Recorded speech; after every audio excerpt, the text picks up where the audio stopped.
When the color of your skin is seen as a weapon, you will never be seen as unarmed. Please hear me.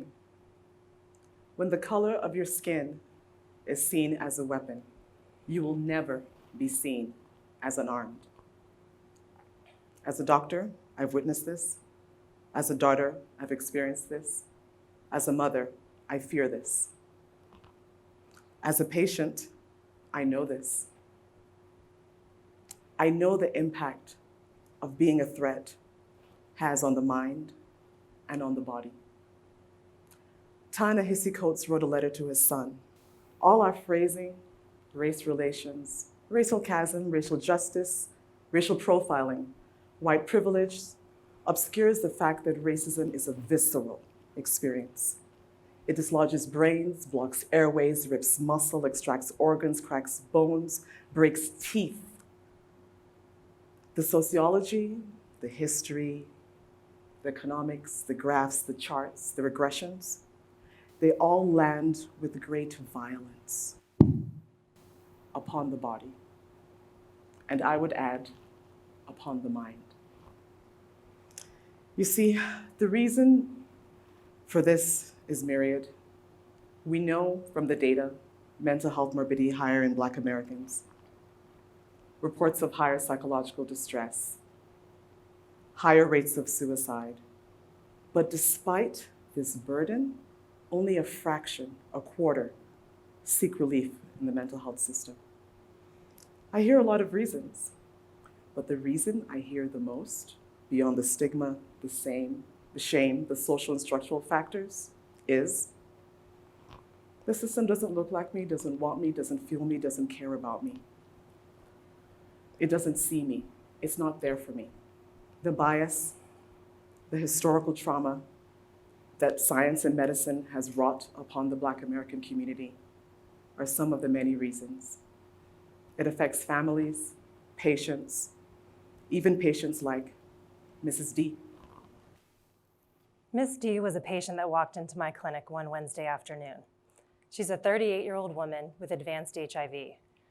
Miss D had been to numerous providers over the years and had been on life-saving medication on and off for many, many years. But today she came into my clinic and said, I just can't do it anymore, I'm done. You see, Miss D is a single mom. She has a toddler and a teenager. She lives in government subsidized housing, which she says is not safe for her children. And she has been to numerous mental health providers over the years, therapists, psychiatrists, counselors. Nothing's helping her. As I sat there and talked to her in the clinic that day, I thought, what can I do to help Miss D? Because I knew until her mental health issues were addressed, there was nothing I could do about her HIV and her physical symptoms.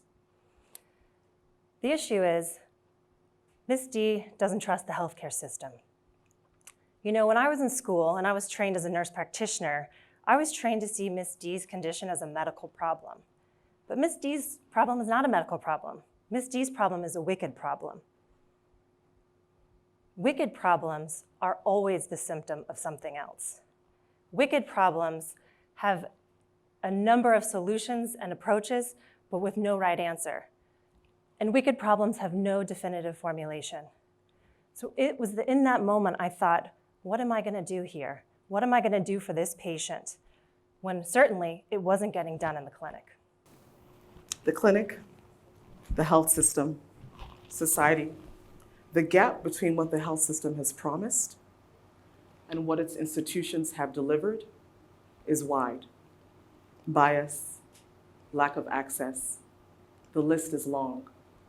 No literacy, no health literacy, no education, and a safe space that teaches people between a social and historical context how to handle some of these issues that they deal with. How do we bridge that gap? What do we do? The answer in bridging that gap is an embedded education. Embedded education is simply bringing education into spaces and systems that exist for non-educational purposes. It's actually a brilliant idea. So you're actually utilizing these spaces that already have social relations and social networks as a part of them to bring in education and things, and particularly in healthcare, to advance health and reach people in a way that you couldn't do otherwise in the healthcare system. It's a more equitable system. So the question is, for us in our community, is where are we going to do this? What are the places that would be appropriate in this community? And so we came upon the concept of the third place. The third place was talked about in the 1990s. The first place being home, the second place being work, and the third place is a place that is neither of those two. They're equalizing spaces, they're levelers, it's neutral ground. It's where you go, like Cheers, where everybody knows your name. And the thought is, the health system is not reaching so many people, but the third place could. What sorts of third places? Post offices, pubs, laundromats on a Saturday morning, church on a Sunday. But where we landed was in the barbershop, a historically trusted, culturally appropriate, safe space for Black men. Going into the community, outside of the traditional health system, learning, exchanging, building. This is what we chose. And also, someone is here to tell us more about their experience with our program. Listen to Gil. At that time, growing up in projects, it was a rite of passage. Seemed you've been locked up. So, and that's the mentality that a lot of young people had. At one time, I did have guns and so forth. I used to like guns because I robbed a lot. And then that's still the mentality that I had that guns was a sense of power. Because once you aim a gun at somebody, they're gonna do whatever you want. So I'm saying these things because my mind was all messed up, for real.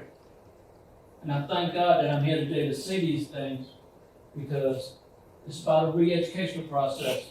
You know, you have to let go what you have learned, or whatever negative things, and you have to be re-educated to what's going on and the right thing. You know, also,